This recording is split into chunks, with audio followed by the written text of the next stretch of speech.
je voudrais vous inviter à vous abonner à cette page et à recruter d'autres gens qui vont s'abonner. Pour quelle raison? Parce que c'est une chaîne qui est consacrée à la dézombification du peuple noir. Vous savez, en ma qualité de théologien, d'historien et d'expert en management public, je décide de mettre toute mon énergie et toute l'équipe qui travaille avec moi décide aussi de mettre toute son énergie à la dézombification du peuple noir.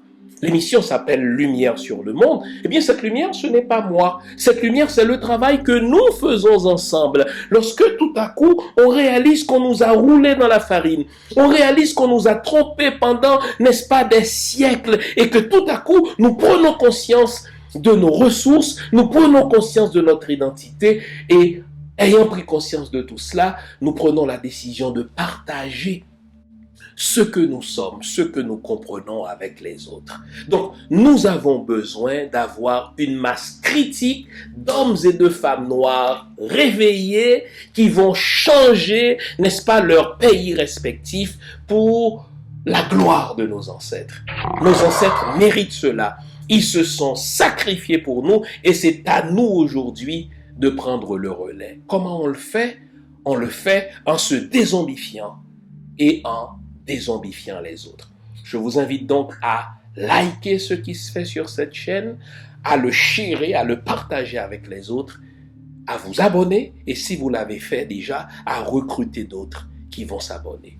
On est ensemble, on garde le moral car tant que va le moral, tout va.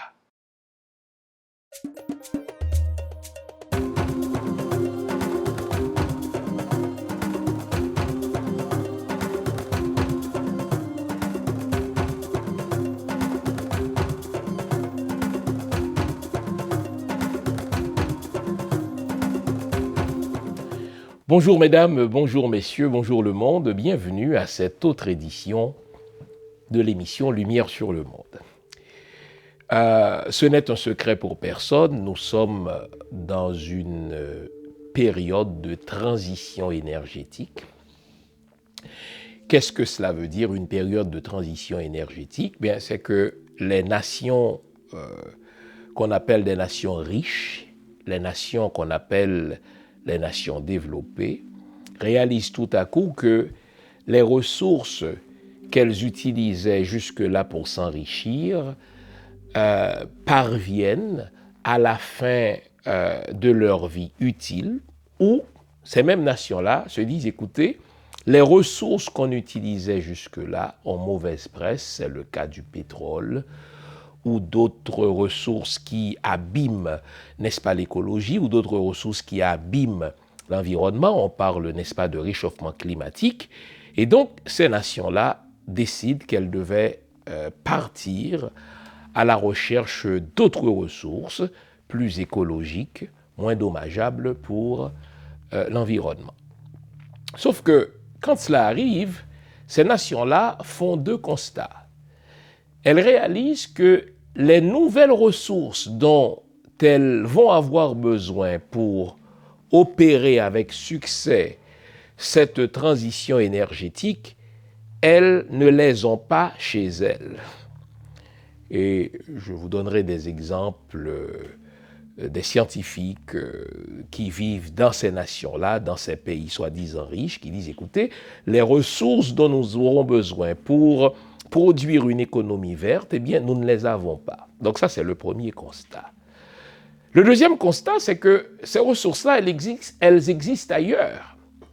Et ailleurs signifie généralement une seule chose, l'Afrique, les pays noirs, les peuples noirs, pas seulement en Afrique, en Haïti aussi. Il ne faut jamais sous-estimer les immenses richesses naturelles ou autres d'Haïti. Et donc, partant de ce deuxième constat, ces nations-là vont reproduire le même schème, le même modèle de comportement qu'elles ont toujours adapté, qu'elles ont toujours adopté dès lors qu'elles font le constat qu'il leur manque quelque chose. Voilà pourquoi, dans cette guerre que provoque cette période de transition énergétique, nous devons être conscients des armes qui seront utilisées par nos ennemis. Elles sont les mêmes depuis le XVe siècle. Et nous devons surtout nous dire, puisque ce sont ces armes-là qu'elles ont utilisées, ces nations-là, et qu'elles continuent d'utiliser aujourd'hui, comment éviter de payer le même prix que nous avons payé au XVe siècle lorsque nous avons vu les Européens débarquer sur nos rives pour nous kidnapper, nous déporter vers l'Amérique et pour piller nos ressources, ce qu'elles n'ont jamais cessé de faire. Et puisqu'en général, encore une fois, Haïti sert de laboratoire pour les périodes de transition, Haïti sert de laboratoire pour ces nations malveillantes qui sont toujours en quête de ressources à piller, eh bien nous allons nous servir aujourd'hui encore du cas haïtien pour nous aider à comprendre ce qui se déroule sous nos yeux dans cette néocolonisation avancée ou l'hypercolonisation, telle que plusieurs stratèges, plusieurs géopolitologues commencent à utiliser ce terme-là. Donc, tout un programme ce matin, et vous allez voir que dans cette hypercolonisation, ou bien dans cette néocolonisation avancée, il y a deux armes auxquelles nous devons prêter beaucoup d'attention. La première arme, c'est l'émigration. On fait sortir nos citoyens, on fait sortir, n'est-ce pas, la population d'un pays à un autre. Et la deuxième arme, c'est la vente de nos terres à des étrangers. En sorte que si on ne fait pas attention, nos pays vont continuer à exister sur papier, ce sera le cas pour Haïti, mais nos terres seront vendues à des compagnies étrangères, nos terres seront vendues à des étrangers et ces étrangers-là vont acheter précisément des terres où il y a beaucoup de ressources. Donc, intéressons-nous ce matin à la question de l'émigration. Nous allons voir les politiques d'immigration des pays comme les États-Unis, les politiques d'immigration des pays comme le Canada. La France tente à emboîter le pas parce que la France, c'est un petit territoire, parce que la France, n'est-ce pas, est, pour ainsi dire, habitée par une certaine négrophobie. Vous avez des Zemmour, vous avez des Marine Le Pen, etc. En sorte que, même si l'État français voudrait faire comme les États-Unis, voudrait faire comme le Canada, mais il hésite encore à le faire ouvertement, puisque les Zemmour de ce monde, enfin, tous ces racistes-là, vont lever le drapeau à cette fameuse théorie de remplacement. Donc, prêtons attention à ces deux armes-là. Nous allons donc les exposer sous vos yeux aujourd'hui. L'arme de l'émigration dans cette période de transition énergétique et l'arme de la vente de nos terres à des étrangers, à des individus étrangers ou à des compagnies étrangères. Je vous veux éveiller, vous l'aurez compris. Eh bien, à ce stade-ci, vous connaissez le rituel. Je vous souhaite de vous offrir une bonne tasse de thé, une bonne tasse de café, une bonne tasse de chocolat chaud, bref, tout ce qui est de nature à nous garder éveillés, car nous aurons besoin de toute notre tête pour l'émission d'aujourd'hui. Restez là, je vous reviens après, c'est promis. À tout à l'heure. La situation des Haïtiens en République dominicaine est catastrophique. Extorsion, massacre à répétition, traitements inhumains. Haïtiens de la diaspora et amis des Haïtiens, sommes-nous fatigués, écœurés de ces traitements inhumains? Nous vous demandons, tenez-vous debout avec nous pour dénoncer ce silence complice du gouvernement d'Abinader. Nous vous attendons le 1er octobre devant le consulat dominicain à Montréal, au 1470 rue Pile, donc métro Pile, coin Maisonneuve. À 14h, nous allons nous tenir debout. C'est une question de dignité. Grande manifestation en solidarité au peuple Haïtiens, il faut arrêter ces traitements inhumains et il faut venir apporter notre support à ces gens-là qui veulent construire ce canal pour leur dignité. Merci. Dimanche 1er octobre à 14h au 1470 rue Pile, coin Maisonneuve. Merci.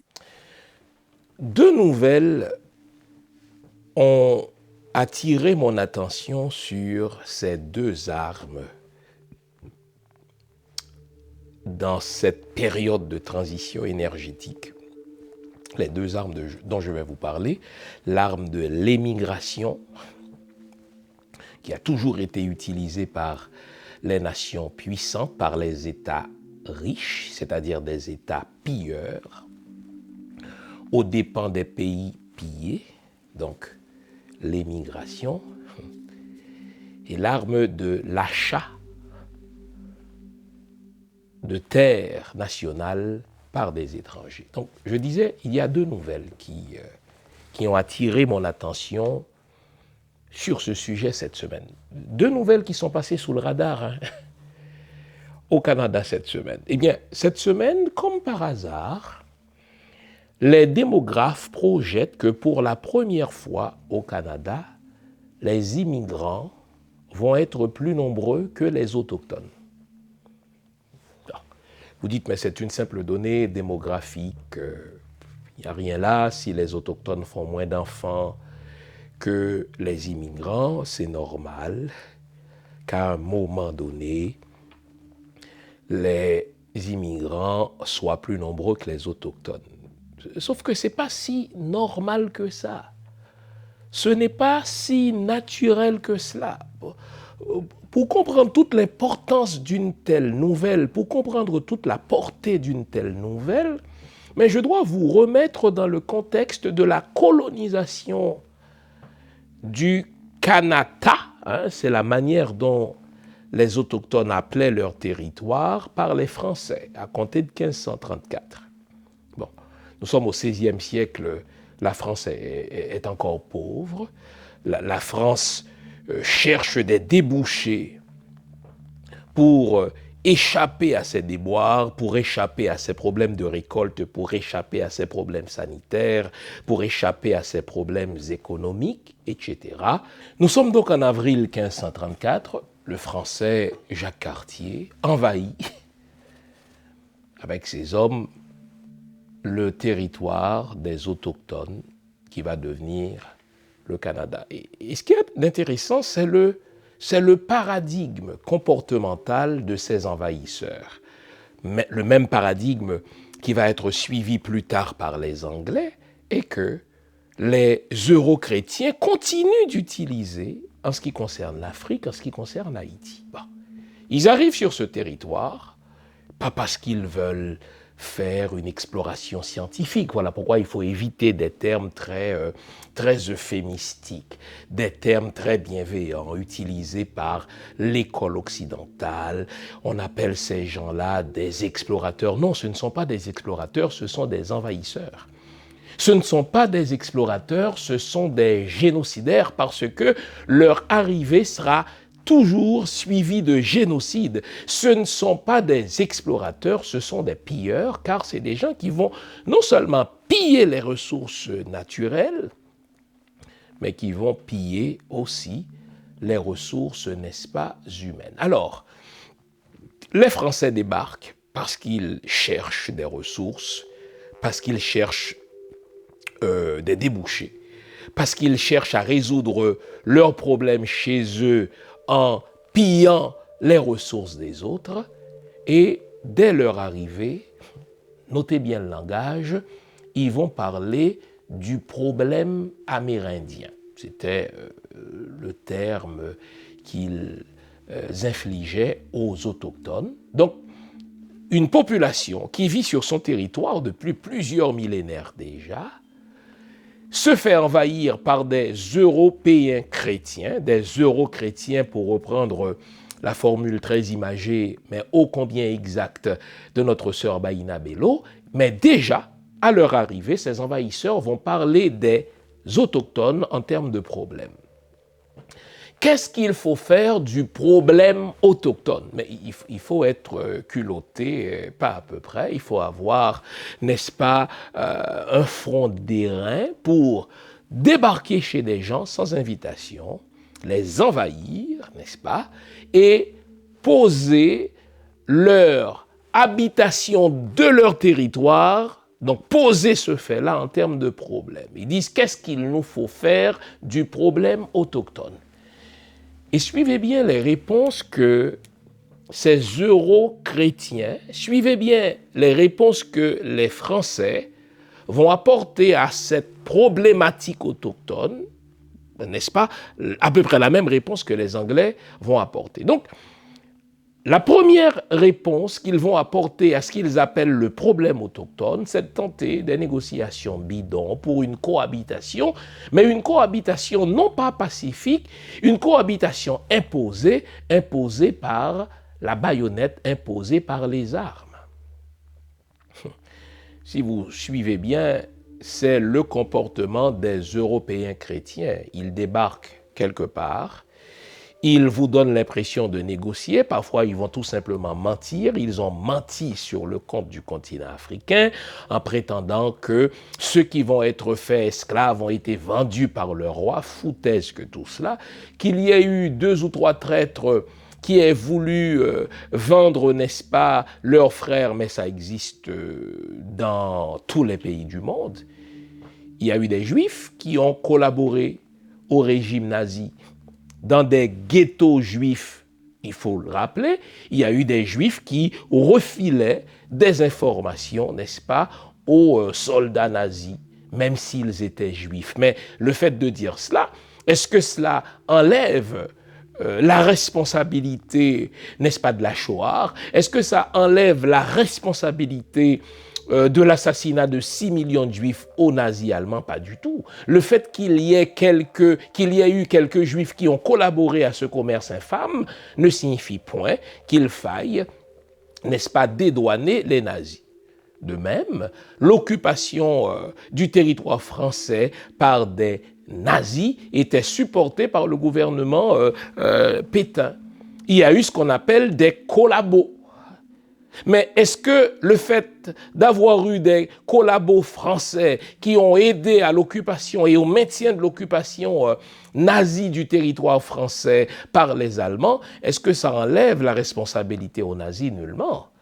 Alors, pourquoi, quand on parle du génocide de près de 300 millions d'Africains par les Européens chrétiens, vous entendez tout à coup des historiens, les uns plus farfelus que les autres, vous sortir des théories tirées par les cheveux, à savoir que les Africains qui ont été déplacés de l'Afrique vers l'Amérique ont été vendus par leurs frères. Foutaise que tout cela, faisons attention à la propagande véhiculée par des historiens occidentaux. Donc revenons, n'est-ce pas, au cas autochtone du Kanata, car ce cas-là va nous aider à comprendre, n'est-ce pas, ce qui se passe dans cette hypercolonisation des pays noirs, dans cette hypercolonisation d'Haïti. Alors, on dit, qu'est-ce qu'on doit faire avec ce problème?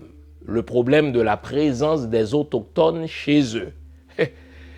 Et je dis qu'il faut être audacieux, qu'il faut être instinctivement voleur pour arriver chez des gens et considérer leur présence comme un problème. Alors, le premier schéma comportemental consiste à mettre sur pied des négociations bidons. Nous voulons habiter chez vous, nous voulons le faire pacifiquement, mais si vous n'êtes pas d'accord, nous allons devoir vous faire la guerre. Et puisque les nations européennes ont une longue expérience de violence, ce n'est pas moi qui le dis, le très détestable Nicolas Sarkozy, ancien président français, détestable criminel, voleur, corrupteur, les tribunaux de son propre pays sont en train de le dire maintenant, mais nous l'avons toujours su. Eh bien, dans un discours prononcé, je crois, dans une université, il a dit, écoutez, l'Europe, c'est le continent le plus violent qui soit. C'est le continent qui a toujours utilisé la violence comme arme, comme stratégie pour s'enrichir, etc. Et pour une fois, je suis d'accord avec le très détestable, le très exécrable Nicolas Sarkozy. Eh bien, ces Européens chrétiens disent aux autochtones, écoutez, votre présence chez vous est un problème pour nous, nous allons vous offrir de négocier avec nous pour une cohabitation pacifique, et si vous n'êtes pas d'accord, nous allons devoir régler le problème à la pointe de nos baïonnettes. Imaginez que vous êtes chez vous, vous avez toutes les ressources, vous n'êtes pas allé déclarer la guerre aux Européens, ils débarquent chez vous et ils vous proposent d'habiter chez vous pacifiquement. Et si vous ne le voulez pas, ils vont devoir régler la chose, n'est-ce pas, par les armes. Et 9 fois sur 10, la chose s'est réglée par les armes. Et puisque, je le disais, les Européens ont une très longue histoire de violence, eh bien, ils ont gagné, n'est-ce pas, ces diverses guerres, ces diverses batailles, et il s'en est suivi un génocide des autochtones dans cette partie-ci de l'Amérique du Nord. On parle même pas de ce qui allait devenir les États-Unis. Les États-Unis ont réglé la chose de la même manière, je vous le rappelle tout le temps, et il faut voir, n'est-ce pas, le film de notre compatriote Raoul Peck, Tuez-les tous, en 200 ans, c'est quand même 100 millions. Imaginez, c'est quand même 100 millions d'autochtones que les Américains chrétiens, dont la devise c'est « In God we trust », nous croyons en Dieu. Les Américains chrétiens dont l'histoire, n'est-ce pas, nous est présentée un petit peu comme un roman fleur bleue, un roman à l'eau de rose. Les pèlerins recherchaient une terre pour pratiquer leur religion d'amour, la religion chrétienne, et Dieu les a conduits vers l'Amérique, et ils se sont installés en Amérique en passant par, n'est-ce pas, Philadelphie, ville de l'amour fraternel, et ils ont construit une nation à la gloire de Dieu, in God we trust. Ce que ces romans nationaux lisent nous dire, et c'est un fait exprès, c'est que Dieu les a envoyés, comme dans la Bible, dans un pays déjà habité. Et pour pouvoir prendre possession de ce pays déjà habité, Dieu leur a demandé, évidemment un Dieu fait à leur image, Dieu leur a demandé d'assassiner ceux qui habitaient, tout comme on retrouve ces histoires-là dans le livre de l'Exode, dans le livre du Lévitique, dans le livre du Deutéronome, dans le livre de Nombres. Donc vous notez que c'est le même schème qu'on retrouve dans la Bible, et qui se déroule sous nos yeux.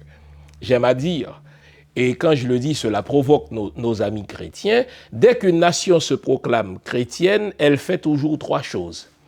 Elle vole les biens des autres, elle tue les autres, et elle réduit les autres en esclavage. Remarquez, quelle que soit la puissance qui se réclame chrétienne ou judéo-chrétienne, elle va faire toujours ces 3 choses.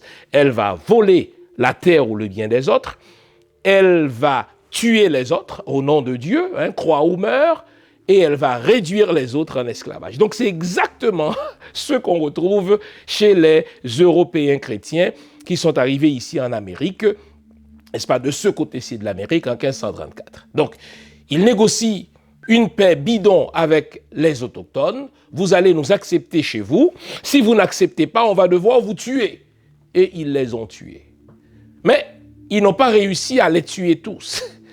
D'où le deuxième élément de leur schème comportemental. Quand on est initié, ce qui est convoqué, c'est à la fois l'aspect symbolique, mais aussi l'invisible. Donc c'est difficile pour moi de vous raconter. Par contre, ce que je peux dire, c'est que les initiations dans le vaudou, elles ont toujours un lien avec le fait de se perfectionner soi-même et de travailler avec les éléments de la nature visibles et invisibles. Quand on parle de vaudou et qu'on vous pose la question, quelle est la définition que vous donnez du vaudou? Alors, ma définition, qui est assez personnelle, elle consiste à dire que déjà, pour moi, ça n'est pas une religion. Parce que j'ai cette phrase qui me vient en tête, qui m'a beaucoup marquée, qui était de dire « Le vaudou, je n'y crois pas, mais ça existe. Croire, c'est la relation verticale entre soi et son Dieu, quel qu'il soit. C'est la religion, la croyance, la foi.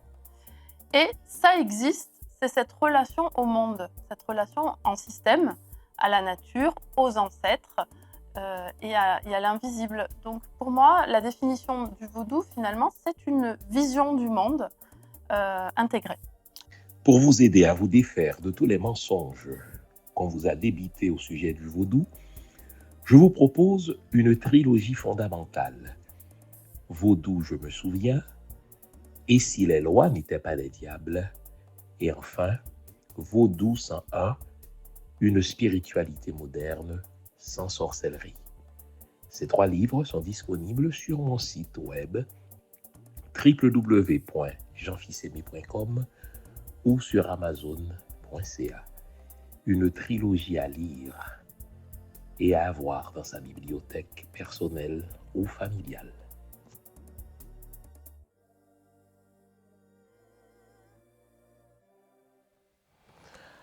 À des fins pédagogiques. Donc je rappelle le premier élément de toute colonisation. Élément qu'on va retrouver dans la néocolonisation, sous d'autres formes, et qu'on retrouve aujourd'hui dans la néocolonisation avancée ou l'hypercolonisation. Quel est ce premier élément? L'élimination physique. On doit éliminer l'autre. Pourquoi veut-on éliminer l'autre? Mais parce qu'il a quelque chose dont nous avons besoin. Pourquoi faut-il éliminer l'autre? Parce qu'il a chez lui quelque chose que nous n'avons pas. Pourquoi éliminer l'autre? Parce que nous débarquons chez lui sans invitation. Et pour mieux habiter son territoire, il nous faut le chasser. Franchement. Et ce qu'il y a de plus frustrant, c'est que lorsque vous êtes dans une faculté d'histoire en Occident, lorsque vous êtes dans une école de droit en Occident, lorsque vous êtes dans une école de sciences politiques en Occident, il existe très peu d'intellectuels pour remettre en question ces pratiques immorales, pour poser la question de l'éthique dans le schème comportemental occidental. Tuez-les tous et prenez leur territoire. Faites-le au nom de Dieu, car la Bible nous commande de le faire. Notre Dieu nous dit que la terre entière nous appartient.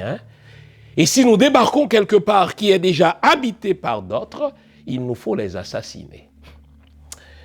Donc l'élimination physique, c'est le premier élément. Et vous allez voir que même aujourd'hui, on continue à procéder à ce premier élément du schème comportemental occidental. Tuez-les tous, pour reprendre la formule de Raoul Peck. Le deuxième élément dans le schème comportemental de l'occidental qui débarque chez les autres, c'est l'assimilation culturelle. Suivez-moi bien. Bon, ça prend du temps pour les éliminer tous physiquement. On a vu qu'aux États-Unis, il a fallu 200 ans pour tuer 100 millions d'autochtones, mais à défaut de les tuer physiquement, il faut pratiquer ce qu'on appelle l'assimilation culturelle. L'assimilation culturelle, c'est une façon très euphémistique de parler d'un génocide culturel. Il y a un génocide physique lorsqu'on tue toute une tribu, lorsqu'on tue toute une ethnie, lorsqu'on tue toute une nation physiquement, mais il y a aussi un génocide culturel, qu'on appelle aussi un épistémicide. Qu'est-ce que c'est que le génocide culturel? C'est lorsque l'envahisseur décide que la culture de l'autre lui pose problème.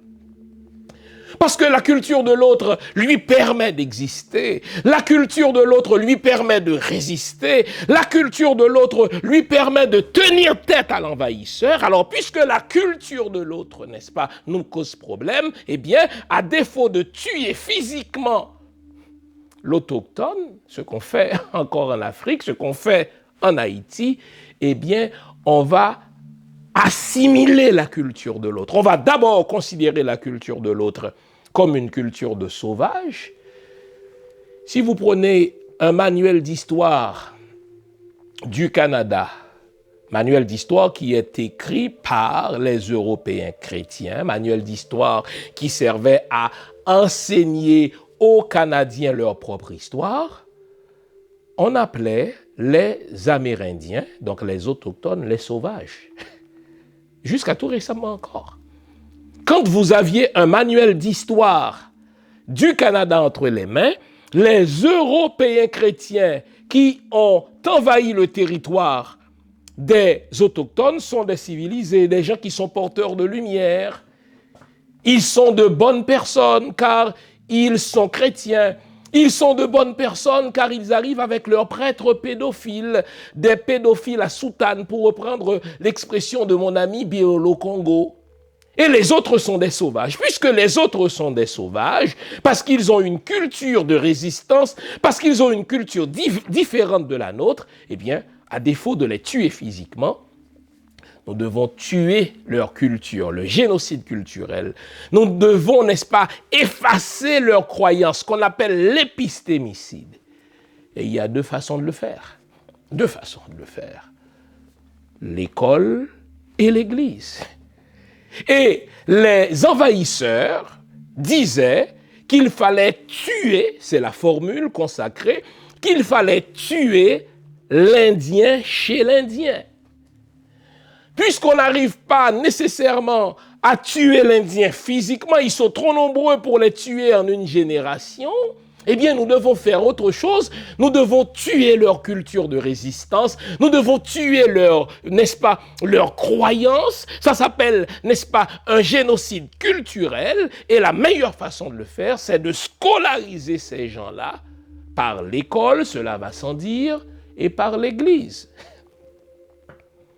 Il n'y a pas de génocide culturel sans la religion, sans les médias, évidemment. Les médias, que ce soit les médias sociaux aujourd'hui ou bien les médias traditionnels tels qu'on les a toujours connus, n'est-ce pas, à travers le temps, c'est-à-dire les journaux et plus tard la radio et plus tard encore la télévision et aujourd'hui Internet, eh bien, les médias ont pour rôle justement de s'associer à l'envahisseur dans son entreprise malsaine de tuer la culture de l'autre. Et c'est ainsi qu'on va empêcher les Indiens, enfin les autochtones de parler leur langue. C'est ainsi qu'on va empêcher les autochtones de fréquenter leurs grands-parents, parce que n'oublions pas que les parents et les grands-parents, ce sont justement les transmetteurs de valeurs et de culture.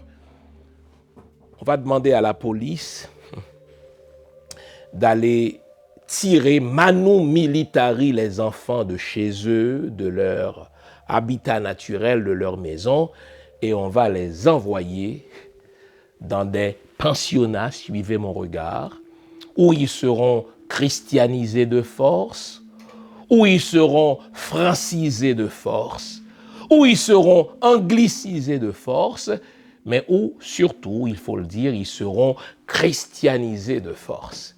Et le but derrière cela, c'est d'assimiler culturellement la personne qu'on envahit pour faire en sorte que ses croyances, son histoire, sa culture disparaissent.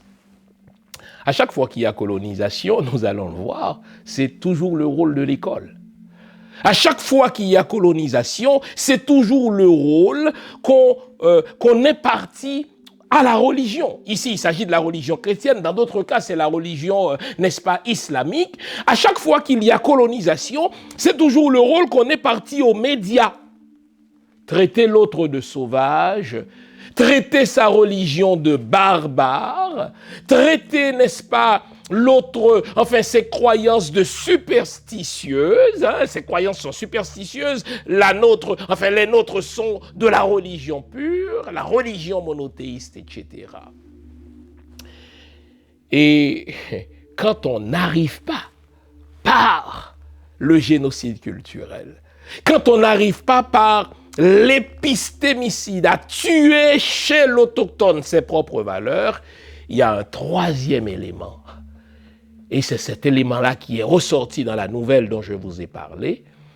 Il faut noyer cette population autochtone chez elle-même en faisant arriver d'autres mondes qui vont minoriser ces autochtones-là. En sorte qu'à terme, ce qu'on n'a pas réussi à faire par l'élimination physique, Ce qu'on n'a pas réussi à faire par le génocide culturel, on réussit à le faire démographiquement. Imaginez les autochtones qui non seulement se font envahir par des Européens chrétiens, mais qui, selon les projections démographiques, seront minoritaires chez eux par rapport à des immigrants. Et ça, ce n'est pas naturel du tout.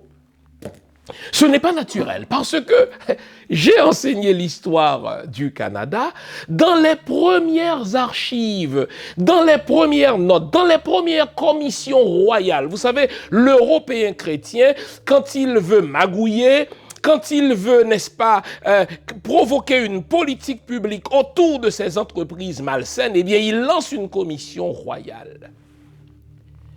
Et si vous prenez le temps de lire les archives des premiers envahisseurs du Canada, si vous prenez le temps de lire, n'est-ce pas, les premières politiques publiques des premiers ministres du Canada, en particulier un certain raciste du nom de J.A. Macdonald, qui est le premier ministre du Canada en 1867, eh bien lui-même disait, à force de tuer, enfin, à défaut de tuer physiquement les autochtones, et tandis qu'on continue à les assimiler culturellement, c'est-à-dire à mettre en œuvre le génocide culturel des autochtones, il faut faire en sorte que, à terme, les autochtones soient minoritaires chez eux. Il faut faire venir du monde d'ailleurs.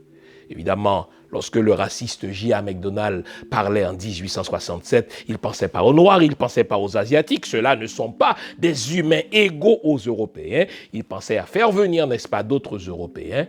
Mais vous notez que plus de 150 ans plus tard, la politique publique du premier ministre du Canada, sa politique raciste, sa politique génocidaire, est en train de se réaliser, c'est-à-dire, à défaut d'éliminer physiquement les autochtones, à défaut de les éliminer culturellement, nous allons les minoriser chez eux en faisant en sorte qu'ils soient minoritaires, cela va sans dire, comparés aux nouveaux venus. Et c'est ce que cette nouvelle révèle. Vous notez une chose, nos ennemis pensent sur le temps long. Nos ennemis qui sont puissants d'ailleurs, nos ennemis qui sont malveillants, nos ennemis qui sont pilleurs, ils pensent sur un temps très long. Lorsque les envahisseurs euro-chrétiens émettaient ces idées-là au XVIe siècle, imaginez à compter de 1534, lorsque lors de la Confédération canadienne, le premier ministre du Canada disait à tout le monde, d'ailleurs c'était l'une de ses politiques publiques, il faut non seulement assimiler les autochtones, mais il faut les rendre minoritaires chez eux, car c'est la seule façon de résoudre le problème autochtone, c'était sa formule. Nous étions donc en 1867, au 19e siècle. Et là, nous sommes au 21e siècle. Ces politiques publiques sont en train de se réaliser. Il faut minoriser ces gens-là chez eux. Vous notez que les armes de la colonisation n'ont pas changé. Elles sont les mêmes avec, n'est-ce pas, un vernis de différence pour la néocolonisation. Elles demeurent les mêmes pour la colonisation avancée ou l'hypercolonisation. Maintenant, la deuxième nouvelle qui a attiré mon attention et qui me porte à vous parler des armes de la néocolonisation, c'est que cette semaine, le gouvernement du Québec, partons du Québec, a annoncé publiquement qu'il était prêt à investir, écoutez bien, des milliards d'argent public pour attirer des entreprises qui fabriquent des batteries électriques pour des autos électriques. Wow, mais vous dites, mais qu'est-ce que ça a à voir avec la néocolonisation? Mais justement, ça a tout à voir. Nous sommes dans cette période de virage pour opérer avec succès le virage transitoire, le virage, n'est-ce pas, de l'économie verte. Il nous faut des batteries électriques. Pour produire, n'est-ce pas, cette économie verte, cette économie électrique, il nous faut de l'eau, donc l'hydroélectricité. Il nous faut, n'est-ce pas, d'autres ressources que nous n'avons pas, comme le cobalt, comme l'uranium, comme l'iridium, etc. En plus, d'aller chercher ces ressources-là ailleurs, mais nous allons tout faire pour attirer les entreprises qui ont la technologie pour produire ces économies vertes-là. On va leur permettre d'aller voler ces ressources-là ailleurs, mais une fois qu'ils les ont volées, ces ressources-là, nous allons leur dérouler le tapis rouge pour qu'elles s'installent chez nous, de manière à ce que nous ayons toujours une longueur d'avance sur les autres, de manière à ce que nous ayons toujours un avantage comparatif sur les autres. Mais notez, encore une fois, les ressources pour l'économie verte dont parlent ces États pilleurs, ces ressources-là, ils ne les ont pas. Ils vont aller les chercher ailleurs et ils vont attirer les entreprises qui ont la technologie après qu'elles ont volé ces ressources-là chez nous. Ils vont les attirer pour qu'elles s'installent chez eux, dans ces pays pilleurs, de manière à ce qu'ils aient, ces pays pilleurs, toujours un avantage comparatif ou une longueur d'avance. Ça, c'est le schéma de la colonisation, le même schéma qu'on a reproduit dans la néocolonisation. À des fins pédagogiques, je vais vous rappeler autre chose, n'est-ce pas? Je vais vous rappeler ce qui s'est rapidement fait pendant la néocolonisation, à compter des années 50, n'est-ce pas, en Afrique, dans les pays noirs, n'est-ce pas, en Haïti, à compter de 1915, lors de l'occupation militaire de notre territoire par les détestables Américains. Parti de rien et défiant le monde. Toussaint Louverture confondit sa vie avec sa conquête de liberté. Comme Bonaparte, pourtant son geôlier, Toussaint Louverture incarne le triomphe de la volonté sur la fatalité. Né dans l'esclavage, mais ayant reçu la nature d'un homme libre, selon ses propres mots. Né vers 1743 sur une plantation de Saint-Domingue où la captivité, le labeur et les maladies faisaient succomber les esclaves avant leurs 40 ans, il savait la griffe du fouet sur la chair et la douleur des entailles sur la peau. Il découvrit aussi que ses parents, venus de l'actuel Bénin, avaient été séparés au moment de leur asservissement. Il éprouvait comme orphelin de mère la violence de l'esclavage qui détruit toute dignité et remplace par la chaîne des maîtres les liens de la famille. Toussaint Louverture transforma cette condition en ambition, car rien ne l'effraya jamais. « Frappez, si vous osez », lança-t-il un jour au gérant de la plantation. Toussaint Louverture avait montré sa trempe.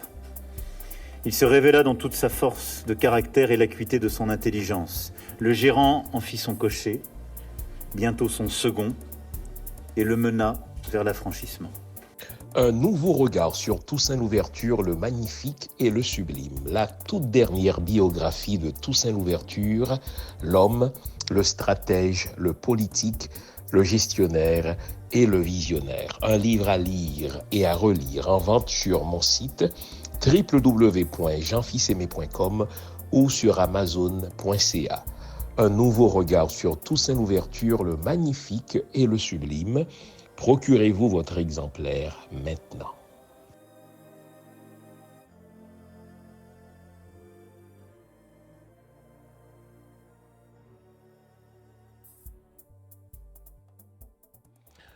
À compter des années 50, les années 60, donc les fameuses décennies des décolonisations africaines, enfin, il n'y a pas eu de décolonisation, hein, c'est du foutage de gueule tout simplement, puisque les États colonisateurs sont restés. L'État français est resté. Et en parlant d'État français, qui est un État gourmand, un État rapace, un État vicieux, puisqu'il sait, l'État français, qu'il va toujours avoir besoin des ressources africaines, hein, l'Afrique, c'est un continent inépuisable. Les scientifiques vous le disent, inépuisable en termes de ressources. Tu veux une ressource, va en Afrique, peu importe cette ressource-là. Bien, la France qui sait cela, écoutez, il n'y est pas allé avec le dos de la cuillère, il n'y est pas allé de main molle, il a imposé aux États africains nouvellement nés avec des accords secrets. Accords secrets, votre sous-sol m'appartient, vos ressources m'appartiennent, vos armées doivent faire affaire exclusivement avec moi. Mais il faut être culotté. Hein. si je pars en guerre, vous êtes obligés de prendre position pour moi. Ah, mais c'est terrible. Et vos ressources militaires, vous devez les acheter exclusivement entre mes mains. Non mais bon Dieu, comment ça s'appelle? Ça s'appelle du vol. Imagine seulement une entreprise privée qui ferait ça à une autre entreprise ou à une autre collectivité. Cette entreprise-là serait poursuivie pour fraude, pour tout ce que vous voulez, mais là, c'est l'État français qu'on continue d'appeler la terre de la Déclaration universelle des droits de l'homme, mon cul. Mon cul, mon très gros cul. OK? Droit de l'homme, l'homme c'est le blanc. Le blanc aux yeux bleus, ce n'est même pas la blanche, la femme, on s'en foutait lorsqu'on a écrit, lorsqu'on a rédigé et publié cette fameuse déclaration des droits de l'homme. Donc, terre de la déclaration des droits de l'homme, mon cul. OK? Donc, imaginez, là, on est quand même sous De Gaulle, hein? De Gaulle, que la France présente comme un héros, etc., comme un démocrate, c'est le père de la Ve République, mon cul, mon très gros cul. Eh bien, la France, l'État français, y est allé, n'est-ce pas, manu militari, votre sous-sol, à vous, les pays africains, sera à moi, vos ressources seront à moi, et si jamais on découvrait une ressource chez vous, la France aura priorité. C'est lorsque la France n'en aura pas besoin, qu'on négociera avec vous à quel autre pays on peut vendre ses ressources. Et même votre monnaie, en général, la monnaie, c'est l'un des premiers signes de la souveraineté d'un État. Même votre monnaie, c'est nous qui allons la battre, cette monnaie-là, chez nous, et nous allons vous imposer le franc CFA, qui rappelle ni plus ni moins, n'est-ce pas, que toute l'époque de la colonisation française. Mais la question s'est posée, à défaut de, en plus de voler leurs ressources, qu'est-ce qu'on va faire pour s'assurer que ces populations-là, à commencer par les élites que nous allons former, demeurent acquises à notre cause, demeurent asservies à notre cause? La question s'est posée, hein? Est-ce qu'il fallait leur apprendre à lire et à écrire? Beaucoup ont dit non. Beaucoup ont dit non. Voilà pourquoi dans les premières années de la post-colonisation, les premières années de la néocolonisation, les écoles françaises n'étaient pas nombreuses, n'est-ce pas, en territoire africain. D'autres stratèges ont commencé par dire, mais il faut leur apprendre à compter seulement. Il faut leur apprendre les rudiments des mathématiques, il faut leur apprendre les rudiments de l'arithmétique, car compter, ça peut être utile. Ça peut être utile à compter, n'est-ce pas, les chèvres. Ça peut être utile à compter, n'est-ce pas, les têtes d'animaux qu'on a dans un cheptel. Vous voyez comment ils sont condescendants. La vérité, c'est que les mathématiques viennent de nous. Plus vous remontez le temps, n'est-ce pas, et que vous prenez le temps d'analyser, d'étudier les civilisations africaines, mais c'est nous qui avons enseigné l'arithmétique, c'est nous qui avons enseigné les mathématiques, n'est-ce pas, aux Occidentaux. Allez donc relire l'œuvre du très regretté frère, n'est-ce pas, Omotunde, le Guadeloupéen Omotunde. Et après qu'on a consenti à leur apprendre à compter pour des raisons strictement agricole, on a dit, tiens, on va changer le plan, on va former une élite correctement, on va scolariser l'élite, mais on va faire en sorte que cette élite soit plus française que congolaise, on va faire en sorte que cette élite soit plus française que béninoise, on va faire en sorte que cette élite soit plus française que sénégalaise. On va se servir de cette élite-là pour apprendre aux Africains à aimer la France. Et cette élite-là va être notre courroie de transmission de la néocolonisation. Et si vous regardez bien, les élites en Haïti, les élites en Afrique ont jusque-là servi à cela, nous faire aimer la France, maintenir l'influence du colon chez nous, favoriser le pillage de nos ressources par les mêmes colons d'hier. Et ne pensez pas que l'assassinat a disparu. À chaque fois qu'il y avait quelqu'un qui s'opposait à cela, la méthode Jacques Foccart, il fallait tout simplement l'assassiner. Donc, vous voyez, le même schème de comportement est resté. Mais vous me demandez, mais qu'est-ce que l'émigration vient chercher là-dedans? Ah, mais pour comprendre le rôle de l'émigration, je vais vous conduire tout à l'heure en Haïti, il faut ramener cette fameuse phrase de Jacques Chirac, qui, dans un moment de candeur, eut à dire, non seulement la France a pillé les ressources africaines, mais au-delà du pillage, la France continue à piquer les meilleurs cerveaux africains en leur offrant soi-disant des bourses, et une fois qu'ils sont scolarisés en France, on leur offre des postes alléchants de manière à ce qu'ils ne retournent jamais chez eux. Dans la néocolonisation avancée, dans l'hypercolonisation, l'Européen chrétien va faire plus. Évidemment, il continue de piller, il continue de voler. Les accords secrets sont de moins en moins secrets. Il y a des États africains qui sortent littéralement de ces accords macabres. On félicite le Mali, on félicite, n'est-ce pas, le Niger, on félicite le Burkina Faso. Mais quel discours, quel grand moment de science politique que le discours de ce ministre, n'est-ce pas, burkinabé aux Nations Unies dernièrement, qui rappelle comment la France a pillé les ressources des Africains, qui rappelle comment le malheur de l'Afrique a été sa rencontre avec les Occidentaux, et qui rappelle que les États africains ont le droit de faire affaire avec qui ils veulent. Les États africains ont le droit de proposer un nouveau deal aux Russes, aux Chinois, bref, de reconquérir leur souveraineté. N'en déplaise à Macron, ils s'en foutent. Mais quel grand moment de discours. Et si vous comparez cet homme-là, ce Burkinabé, si vous comparez son discours, n'est-ce pas, au truc ennuyeux que nous a lu Ariel Henry, on est vraiment à des années-lumière, il faut le dire pour la vérité et pour l'histoire. Alors maintenant, regardons le cas haïtien. On nous a toujours fait croire qu'Haïti était un petit pays de 27 000 km² qui est pauvre et qui doit vivre, n'est-ce pas, au crochet de l'assistanat international. Foutaise que tout cela, puisque jusqu'à tout récemment encore, nous avions eu l'autarcie alimentaire. Haïti réussissait à nourrir sa population. Haïti réussissait, n'est-ce pas, à offrir à sa population le fameux riz de l'Artibonite jusqu'à ce qu'un certain Bill Clinton est entré dans la gorge de Jean-Bertrand Aristide avec sa complicité. Il aurait pu dire non aussi.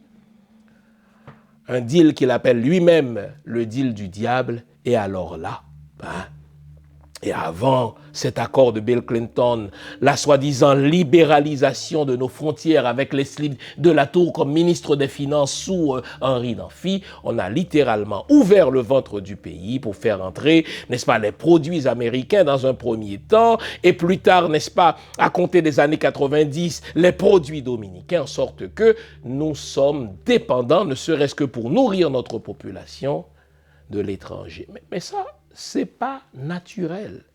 Tout ceci est contrôlé. Je vais vous rappeler quelque chose.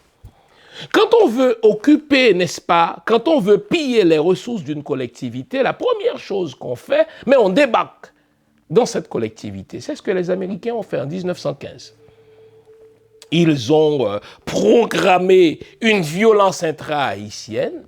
Ils ont programmé une instabilité politique. Ils vont donc débarquer chez nous, n'est-ce pas, en juillet 1915. Mais avant juillet 1915, dès décembre 1914, ils ont volé notre réserve d'or à notre banque, l'équivalent de 500 000 $ américains en ce temps-là. Nous sommes en 1915. Et dès leur arrivée, l'une des premières politiques publiques que les Américains vont prendre, c'est justement de chasser la paysannerie haïtienne vers la fameuse République dominicaine ou vers Cuba pour aller servir de main-d'œuvre, n'est-ce pas, à d'autres pays qui en avaient besoin, comme si Haïti n'avait pas besoin de sa propre main-d'œuvre. Donc, vous notez, déplacer les populations. Ça a toujours fait partie du plan du colonisateur. Que ce soit la colonisation au XVIe siècle ou la néocolonisation, n'est-ce pas, à compter des années 50, ou aujourd'hui l'hypercolonisation ou la colonisation avancée, déplacer la population fait partie du plan.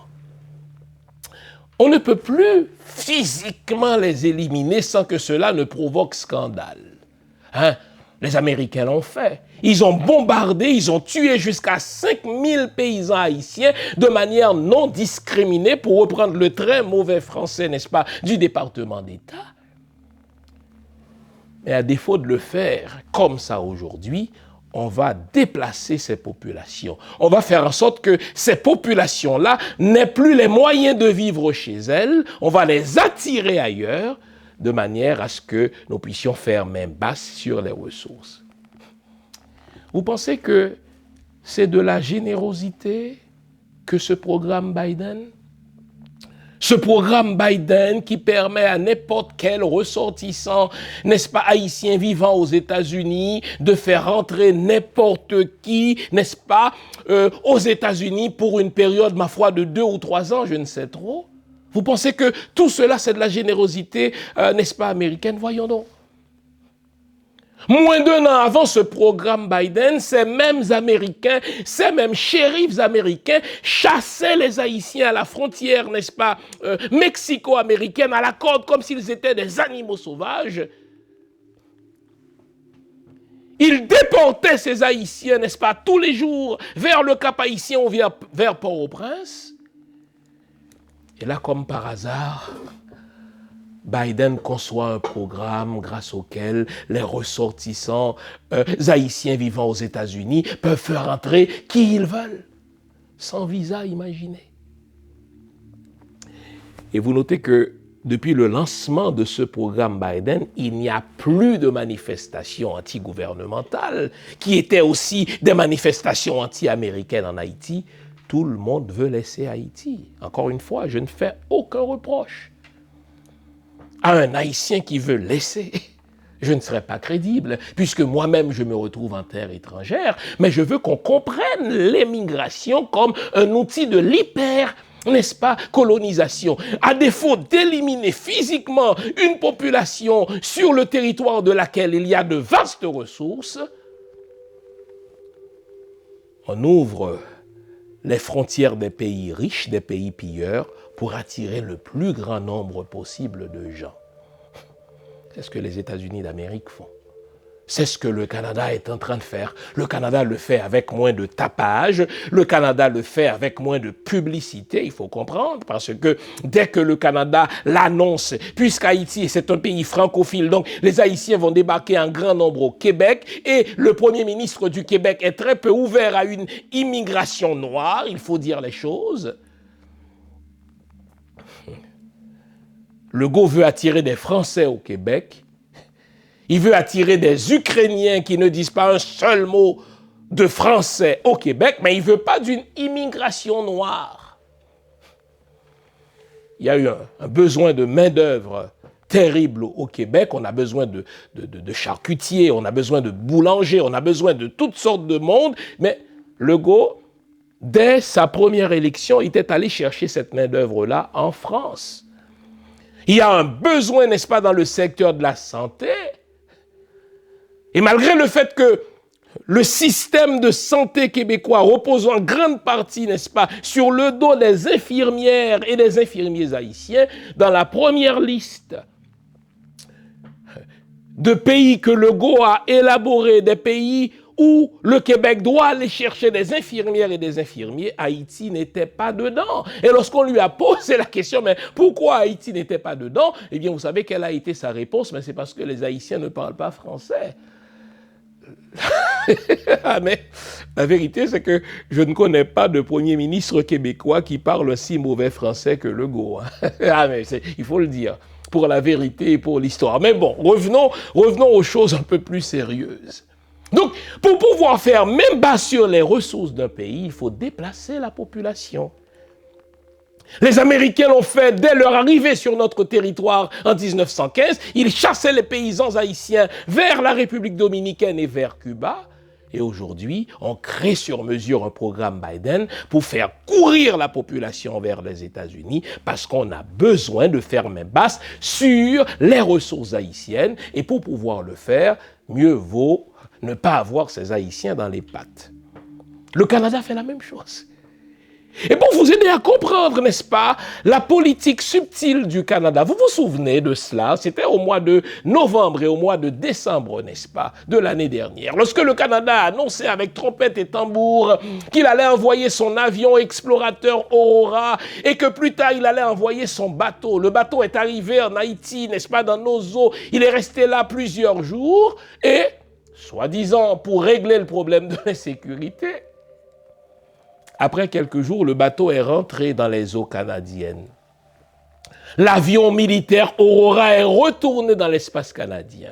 Et le très menteur ambassadeur du Canada en Haïti, alors, Sébastien Carrière, il eut à dire mission accomplie. Et je vous avais dit, un bateau qui débarque dans les eaux haïtiennes, soi-disant pour résoudre des problèmes de sécurité, ne vient pas résoudre des problèmes de sécurité. Ce bateau vient faire le mapping de nos ressources. L'avion Aurora qui vient, soi-disant, pour cartographier Haïti, il ne vient pas pour, n'est-ce pas, nous dire où se trouvent les bandits. Le Canada sait où se trouvent les bandits. Il vient pour faire le mapping de nos ressources. Le Canada, c'est un pays voleur, comme les autres pays, n'est-ce pas, occidentaux. Le Canada, ne l'oublions pas, c'est la première puissance minière au monde. Et quand on veut faire face aux besoins de nouvelles ressources dans une période de transition énergétique, il faut aller voler les ressources ailleurs. Et Haïti fait partie de ces pays dont les richesses sont convoitées par les nations occidentales. Vous nous l'avez demandé, nous avons le plaisir de vous apprendre que désormais, nos émissions, toutes nos émissions, sont disponibles avec des sous-titrages en 3 langues, en français, en anglais et en créole. Nous sommes conscients que l'émission Lumière sur le Monde est devenue une véritable plateforme familiale autour de laquelle des parents et des enfants se réunissent pour s'informer de ce qui se fait en Haïti, en Afrique ou ailleurs dans le monde. Pour vous faciliter la vie, nos émissions sont désormais disponibles avec des sous-titrages en 3 langues, français, créole et anglais. Nous progressons avec vous, nous marchons avec vous, de manière à relever nos communautés et nos peuples. Nouveau, toutes nos émissions sont disponibles avec des sous-titrages en français, en anglais et en créole. À cet effet, je vous le rappelais, vous pensez que ce conflit sur la rivière Massacre, là, c'est tout simplement un conflit d'eau? Non, mais déjà que l'eau est une ressource indispensable à l'humain. Vous pensez que c'est tout simplement une question de droit? Non, puisque le droit est du côté des Haïtiens, mais c'est une affaire d'or.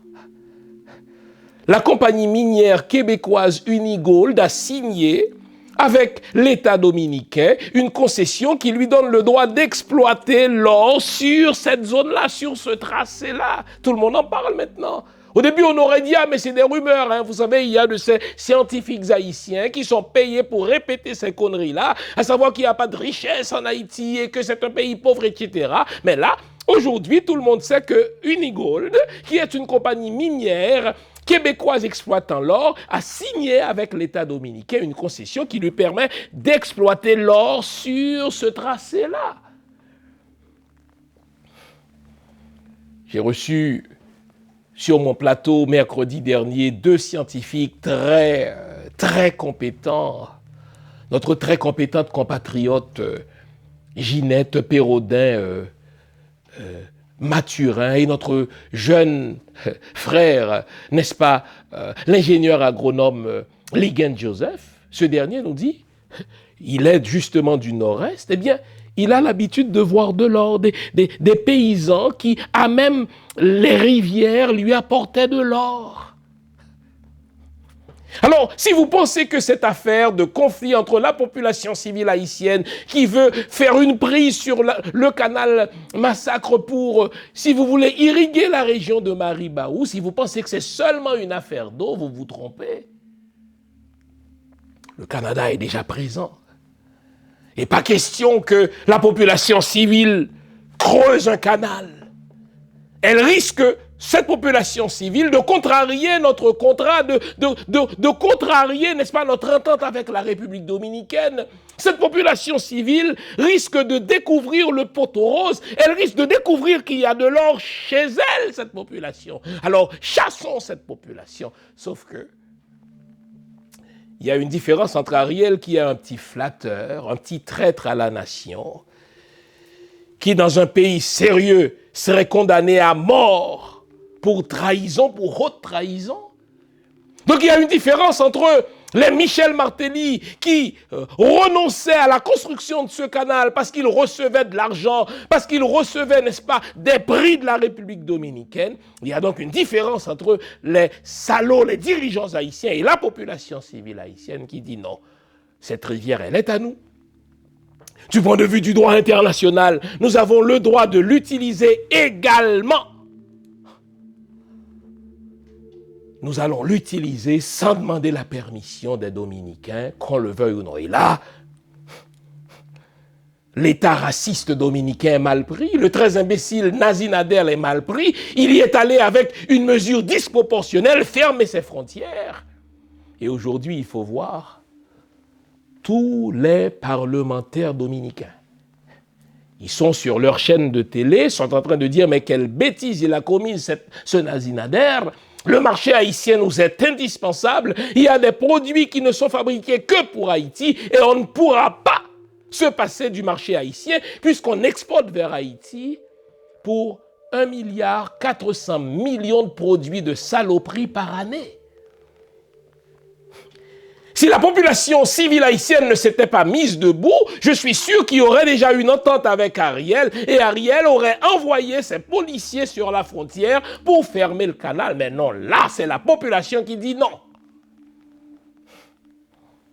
Mais ne pensez pas que ce soit un simple conflit entre la République dominicaine et Haïti, n'est-ce pas? La communauté malveillante internationale est impliquée là-dedans puisque, on le voit, la compagnie minière canadienne, la compagnie minière québécoise veut exploiter l'or sur cette zone puisqu'elle a signé avec l'État dominicain dans ce sens-là. Donc quand il y a conflit quelque part, les amis, sachez qu'il y a des ressources. Mais je vous ai parlé de deux éléments. L'émigration. Les États-Unis qui veulent faire partir tous les Haïtiens parce que les Américains détestent les Haïtiens, mais ils aiment Haïti. Sauf que pour chasser les Haïtiens, à défaut de les assassiner comme on faisait pendant l'occupation américaine de 1915-1934, on va ouvrir nos frontières. Mais il y a la deuxième arme. La deuxième arme, c'est la vente de nos terres aux étrangers. Je vais vous rappeler un élément d'histoire. De la première constitution haïtienne, la constitution de mai 1805, la constitution du 20 mai 1805, à la toute dernière constitution haïtienne qui date d'avant l'occupation militaire américaine, dans ces constitutions-là, nous retrouvons deux constantes. Ça, c'est important de voir à quel point nos ancêtres ont été, n'est-ce pas, en avance sur leur temps. Écoutez bien cela. C'est pour cela qu'il faut prendre le temps d'étudier, si vous voulez, les actes fondateurs de son propre pays. Nous ne connaissons pas suffisamment notre histoire, nous ne connaissons pas suffisamment notre géographie, nous ne connaissons pas suffisamment nos ressources. Et donc je dis, du 20 mai 1805, date à laquelle notre première constitution a été promulguée, jusqu'à la toute dernière constitution, juste avant l'occupation militaire américaine de 1915, il y a eu deux constantes dans toutes nos constitutions. Première constante, aucun étranger n'a le droit d'acquérir une terre en Haïti. Et ça, l'empereur Jean-Jacques Dessalines y tenait. Il a dit qu'aucun étranger ne mettrait le pied comme propriétaire en Haïti. Ça, c'était fondamental. Lorsque ceci a été dit, on pensait que c'était, si vous voulez, un propos exagéré, mais bon Dieu, de 1805 à nos jours, donc 2 siècles plus tard, on réalise à quel point notre, n'est-ce pas, notre brillant, notre illustre Jean-Jacques Dessalines était en avance sur son temps. Aucun étranger ne mettrait le pied en Haïti comme propriétaire. Ça, c'est la première constante. La deuxième constante, c'est justement la question de la double citoyenneté. Au fait, n'oublions pas qu'à ce moment-là, l'Haïtien ne voyageait pas pour s'établir, n'est-ce pas, en terre étrangère. Donc la question de la double citoyenneté ne se posait pas en des termes diasporiques, tels qu'elle se pose aujourd'hui pour nous. Donc la deuxième constante qu'on retrouve dans nos constitutions, c'est qu'aucun étranger n'a le droit d'acquérir la citoyenneté haïtienne. Et donc, on interdisait, pour ainsi dire, n'est-ce pas, la question de la double citoyenneté. L'État haïtien, dans sa générosité, pouvait reconnaître des Juifs comme Haïtiens. C'est ce qu'on a fait, exemple. Pendant la Seconde Guerre mondiale, on a déclaré in absentia des Juifs citoyens haïtiens pour les protéger. On leur donnait des passeports, n'est-ce pas, ipso facto, par cette déclaration de l'État. Et ça, c'est intéressant. Il y avait un bateau rempli de Juifs qui laissaient l'Europe, qui arrivaient au Canada. Le Canada, pour ne pas contrarier, n'est-ce pas, le régime nazi, a retourné ce bateau de Juifs vers l'Europe. Hein, aujourd'hui, le Canada qui se proclame l'ami des Juifs, mon cul, mon très gros cul. Tandis que le Canada repoussait ce bateau juif vers l'Europe, nous, petit État d'Amérique, Haïti, on accordait des passeports aux Juifs en leur accordant, même in absentia, la citoyenneté haïtienne. Donc, on retrouvait donc cette constante, cette deuxième constante dans toutes nos constitutions, à savoir qu'Haïti ne reconnaîtrait pas la double citoyenneté. Encore une fois, ce ne sont pas les Haïtiens de la diaspora qu'on voulait punir, puisqu'il n'y avait pas de diaspora en ce moment-là. La diaspora va commencer avec l'occupation américaine, justement. On voulait seulement éviter que des étrangers, sous prétexte qu'ils étaient devenus des nationaux, ne viennent voler nos terres. Maintenant, pourquoi je vous raconte tout cela? Dès que les Américains sont arrivés militairement chez nous en 1915, ils ont choisi dans leur arrogance de rédiger pour le peuple haïtien une constitution après avoir renvoyé le Parlement, après avoir renvoyé le gouvernement et imposé ce qu'ils appelaient Conseil d'État, qu'ils contrôlaient militairement. Ils ont rédigé une constitution de nègres pour les Haïtiens.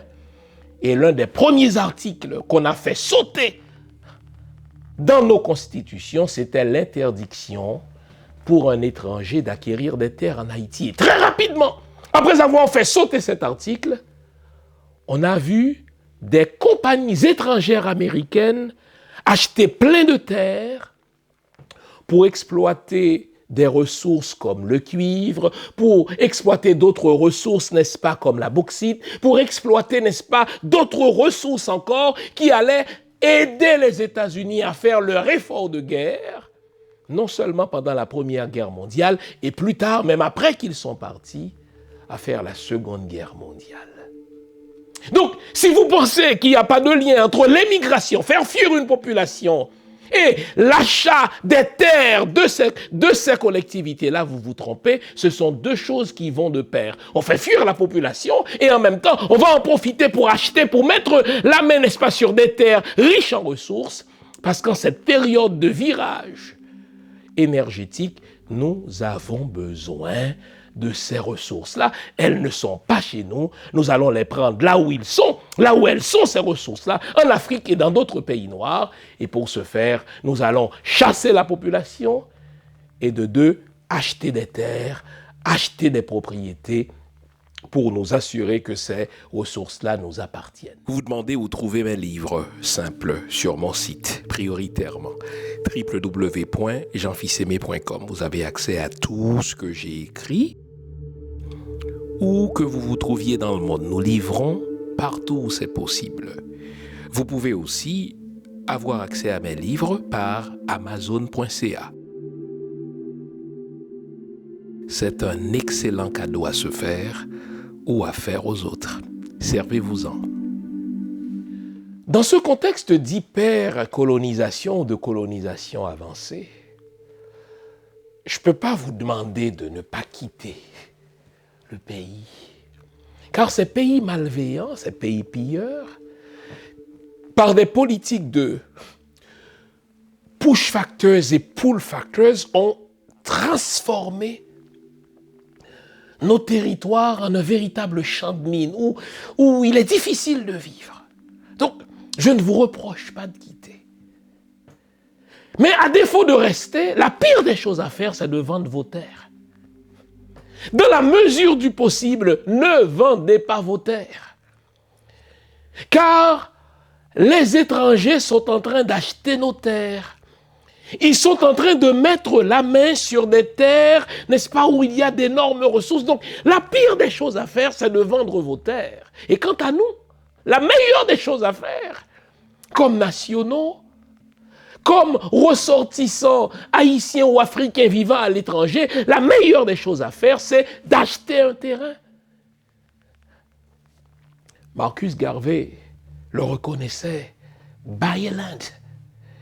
Puisque ces blancs malveillants, ils vont toujours adopter la même tactique. Déplacer les populations pour prendre, n'est-ce pas, leur territoire, ou à défaut de les déplacer, acheter leur territoire pour mettre la main sur leurs ressources. La meilleure chose à faire consiste à acheter des terrains. Et je veux lancer cet appel à mes frères et sœurs de la diaspora. Profitez de ce moment pour acheter un bout de terrain dans votre zone, n'est-ce pas, d'origine. Profitez de ce moment pour acheter un bout de propriété. Ne laissez pas les étrangers s'accaparer de nos terres. Et tout ceci en attendant que nous ayons un gouvernement nationaliste qui va revenir à cet article de notre Constitution, qui va revenir à cet article, n'est-ce pas, de toutes nos constitutions jusqu'à l'occupation américaine qui faisait interdiction aux étrangers d'être propriétaires. Vous dites, ah oui, mais c'est exagéré, exagéré.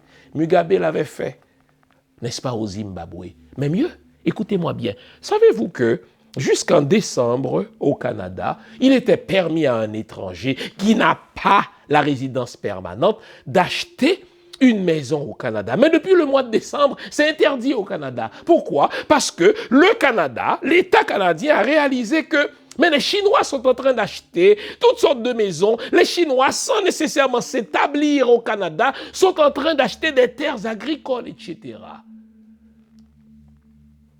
Et là, pour ne pas laisser filer leurs terres aux Chinois en particulier, l'État canadien de Justin Trudeau interdit désormais à quelqu'un qui n'a pas la résidence permanente au Canada d'être propriétaire de maison. Et si quelqu'un facilite un acheteur qui n'a pas la résidence permanente à acheter quelque chose, ne serait-ce que sous forme de prête-nom, il sera pénalisé à coût de plusieurs centaines, voire de plusieurs milliers de dollars.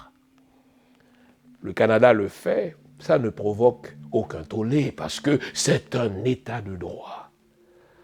Pourquoi nous, les États africains, pourquoi nous, les peuples noirs, nous n'aurions pas le droit d'interdire aux étrangers d'acquérir des terres chez nous? Et s'ils l'ont déjà fait, c'est pas compliqué, on va les exproprier en leur donnant ce que cette terre-là vaut aujourd'hui, mais pas question que des étrangers détiennent des biens chez nous. C'est pas compliqué. J'espère vous avoir été utile. Merci de votre attention. On continue de garder le moral, car tant que va le moral, tout va. Vive Haïti, vive le peuple haïtien. Bonne semaine. Au revoir.